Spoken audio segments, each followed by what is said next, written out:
Assalamu alaikum достор. Бүгүнкү окуя баян жоктун ордуна башкача тергеп айтканды үйрөткөн. Анткени жоктун түбү жок болот деп апа тууралуу да. Биздин устазыбыз ошо апалар менен, аталар менен, туугандарына, кошуналарга барып учурашып, амандашып, зыярат кылып, чай ичип сүйлөшүп отурган жакшы көрөт, өзү общительный киши да. Анан ошо баянда айтып бергенде көзгө жаш алып, аябай таасирлендим эле. Өзү да айтты эле, ошо ыйлагым келип, аябай эметтим эле депчи. Ошо бизде район апа бар экен. Анан барып учурашып, сүйлөшүп, чайын куюп берет дейт апачы. Анан көп окуяларды айтып берет дейт. Анан ошо өзү келин болуп келгенин айтып берди дейт да. Согуш учурунда ошо келин болуп келдим дептир. Анан келин болуп келгенде, анан апам, кайненем тергегенди үйрөтчү дейт да. Баягы атаңды мынтип тергейсиң, чоң апаңды мынтип тергейсиң, абысындарыңды мынтип тергейсиң, кошунаңды, кайнагаңды, кыскасы баарын ушинтип тергегенди үйрөтүшкөн да. Баягы улумундагы азыркы биздин ата апаларыбыз, байке эжелерибиз билет тергегендичи. Анан ошону тергегенди үйрөтүп, анан баягы согуш бүттү дейт. Согуш бүткөндөн кийин да жана келе беришкен экен адамдарчы. Баягы жарадар болуп, раненый болуп, же баягы жок болуп кетип, без вести пропавший деп коет го, жок болуп кетип анан келе берген күндөр болгон экен да. Анан ошолордун баардыгын анан айылдын баарын тергегенди үйрөттү дейт. Тигини мынтип тергейсиң, муну мынтип тергейсиң депчи. Анан апа болду, баягы баарын тергегенди үйрөндүмбү деп сурасам, апам айтты дейт. Кайненеси айтып атат да. Жок кызым, бир ушул тергегенди үйрөнүп алсаң, жашоодо бактылуу болосуң, эч качан нааразы болбойсуң, Кудайга шүгүр деп жашап өтөсүң деген экен да. Ал кандай десе, эч качан жок дебе деген экен да. Эч качан жок дебе. Миң балекет үйүңдө эчтеке жок болсо дагы, бирок жок дебе деген экен да. Кантип айтам десе, бирөө бирдеңке сурап келсе, чыгып туруп, жылмайып туруп, өзүбүздө бир аз калды эле десең, ошондо түшүнүшөт деген экен да. Карагачы, илгерки биздин апаларыбыздын акылмандуулугун.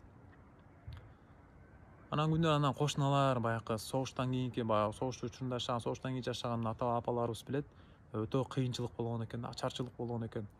Ошо кыйын заман болгон экен да.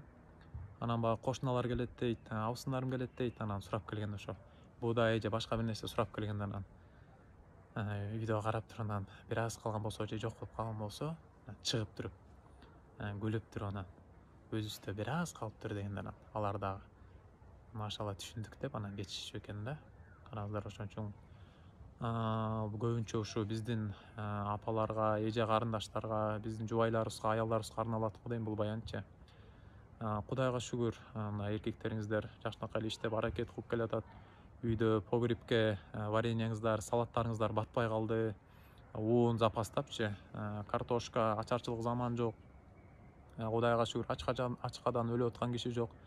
Баары турса деле бирөө бирдеңке сурап келсе, жок, жок. Күйөөң деле чалат да. Мен үйгө баратам, эмне алып барайын, тиги бар, бул бар десе, жок, жок, эчтеке жок, тигини ала кел, муну ала кел депчи. Анан ошо айтаарым жок дебейли, Кудайга шүгүр дейли. Ушинтип тергегенди үйрөнүп алалы. Бир аз калды депчи. Мисалы үчүн күйөөңүз чалды да, үйдө эмне картошка барбы, эт барбы дегенде жок болсо дагы бир аз калды деп, күйөөңүз дагы ошону түшүнгөндөй болуп, жоктун түбү жок болот да биздин аталарыбыз айтып калчу эле. Ошон үчүн ушул видеону көп башкаларга репост кылып, башкаларга жөнөтүп коюңуздар.